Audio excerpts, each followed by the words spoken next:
So guys, welcome back to my YouTube channel Krishna education. Students, आज हम लेकर के आए थे आपको कथी खंड का कैसे। तो ये देख लीजिए, आप लोग कथा वस्तु कभी कभी कथा वस्तु पूछ लेता है एंड कभी जो होता है वो पूछ लेता है कि प्रथम सर्ग द्वितीय सर्ग इसकी व्याख्या करो। सो हम लेकर के आए हैं बहुत ही इजी वे में। ये यहाँ पर देख लीजिए आप लोग कितना क्लियरली मैंने लिखा है, बहुत ही छोटे छोटे में लिखा है। अगर आप पढ़ भी लेंगे तो भी याद हो जाएगा। सो हम आशा करते हैं कि आप लोगों को ये हमारा छोटा सा प्रयास अच्छा लगेगा। एंड ये देखिए, मतलब अगर आप इसे सुन भी लेते हैं अच्छे से तो आपको अच्छे से आ जाएगा। सो इसमें लिखा हुआ है, हर्षवर्धन शिकार खेलने में व्यस्त थे, तभी उन्हें अपने पिता के रोगग्रस्त होने का समाचार मिला। समाचार पाकर वहां से लौट आए। पिता को स्वस्थ कराने के लिए उन्होंने बहुत उपचार कराए, परंतु सब उपाय असफल रहे। उधर उनके बड़े भाई राजवर्धन उत्तरापद पर हुणों के आक्रमण को विफल करने में लगे थे। हर्ष ने दूध भेजकर पिता की अस्वस्थता का समाचार उन तक पहुंचाया। इधर हर्ष की माता ने पति की अस्वस्थता को बढ़ता हुआ देखकर आत्मदाह करने के लिए का निश्चय किया। हर्ष के बहुत समझाने के बाद भी उन्होंने अपना निर्णय नहीं बदला और पति की मृत्यु से पूर्व ही भस्मीभूत हो गए। कुछ समय बाद हर्ष के पिता की भी मृत्यु हो गई। पिता का अंतिम संस्कार करके हर्ष अपने राजमहल लौट आए। ये इतना आपका प्रथम सर्ग हो गया। अब आप क्या करेंगे, जो द्वितीय सर्ग है वो कुछ इस तरीके से लिखेंगे।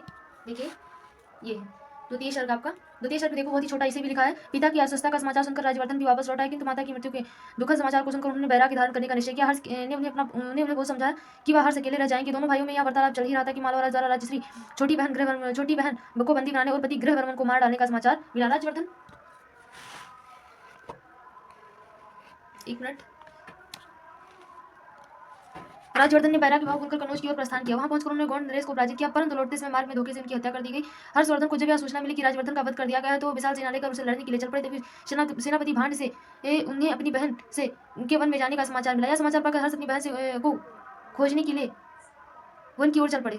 वहाँ एक भिक्षु द्वारा उन्हें राजश्री के अग्नि प्रवेश के लिए उद्यत होने का समाचार मिला। शीघ्र ही वहां पहुंचकर हर्ष ने राजश्री को बचा लिया और कनौज लौटाया। उन्होंने अपनी बहन के नाम पर शासन चलाया। तृतीय सर्ग इस प्रकार का है कि इस सर्ग में ऐसे लिखेंगे, इस सर्ग में सम्राट हर्ष के इतिहास प्रसिद्ध विजय का वर्णन किया गया है। 6 वर्षों तक निरंतर युद्ध चलता रहा, मतलब निरंतर युद्ध करते रहे। करते हर्ष ने नर्मदा तट समस्त उत्तराखंड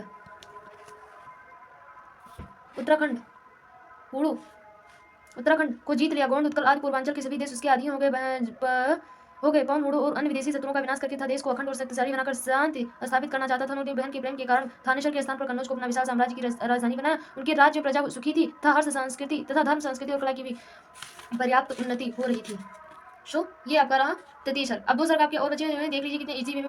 ये रहा चतुर्थ सर्ग है। इस सर्ग में राजश्री, हर्ष और आचार्य दिवाकर की वार्तालाप का वर्णन किया गया है। यद्यपि राजश्री भी अपने भाई के साथ ही कन्नौज के राज्य की संयुक्त रूप से शासिका थी, परंतु मन में तथागत की उपासका थी। अतः काषाय वस्त्र धारण करके वह भिक्षुणी बनना चाहती थी, परंतु हर्ष इसके लिए तैयार नहीं थे। बाद में आचार्य दिवाकर ने राजश्री उनके उपदेशों का पालन किया और वह मानव सेवा में लग गई। पंचम सर्ग ऐसे छोटी, मतलब अगर आप लोग इसे एक दो बार पढ़ भी लेंगे तो आसानी से याद हो जाएगा और कथा वस्तु की कहानी के तौर पर आप लोग लिख देंगे और अच्छा नंबर पूरा मैं 100% ऐसे बोर्ड एग्जाम में लिखी थी और नंबर में पाई हूँ, इसका एक भी नंबर नहीं कटा है। सो मैं आपको गाइड कर रही हूँ और यही बोलूंगी कि आप लोग अगर इसे एक दो बार रिपीट कर लेते हैं, दिन में कहानी ही है, एक दो बार पढ़ लेंगे और वहाँ आराम से आप इसे बहुत ही आसानी से कर ले जाएंगे। सो मैं चाहती हूँ कि आप लोग इसे लिख लें और अगर नहीं भी लिख पा रहे हैं तो आप लोग वीडियो को चलाते हुए पूरा जैसे मैं कहानी पढ़ रही हूँ उस तरीके से आप लोग इसे सुन लीजिए और अपना तैयार हो जाएगा।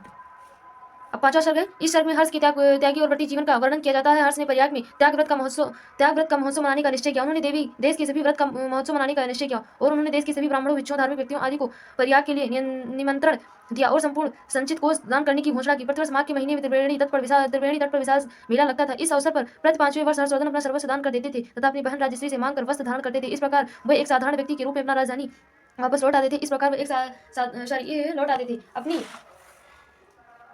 अपनी राजधानी वापस लौटते थे। इस दान से को प्रजारण से मुक्त का नाम देते थे। इस प्रकार कर्तव्य प्राण त्यागी परोपकारी परमवीर महाराज हर्षवर्धन का शासन सब प्रकार से सुखकर तथा कल्याणकारी सिद्ध होता। सम्राट हर्षवर्धन के माध्यम से कवि ने तत्कालीन श्रेष्ठ शासन का उल्लेख करते हुए भारतीय धर्म, राजनीति, संस्कृति और समाज की उन्नति का उत्कृष्ट वर्णन किया है।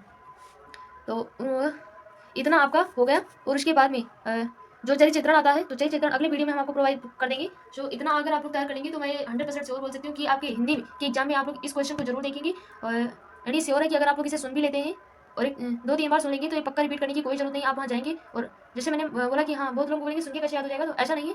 आप लोग सुन लीजिए, सुनने के बाद अपने आप से कहानी बनाने का प्रयास कीजिए। प्रथम सर्ग, द्वितीय सर्ग, तृतीय सर्ग, 5 सर्ग डालिए। 5 सर्ग डालने के बाद में उसमें मेन पॉइंट्स अपने दिमाग में रख लीजिए। रटने के बाद में मतलब सुन लीजिए और उसे बिठा लीजिए। बिठाने के बाद में रफ उठाइए और रफ उठाने के बाद में उसको पूरा कोशिश कीजिए बनाने का। बनाने के बाद आप उसे देखिए कि हाँ हमने अपने आप कर लिया। ऐसा सोचिए कि मैं बोर्ड एग्जाम में बैठा हूँ।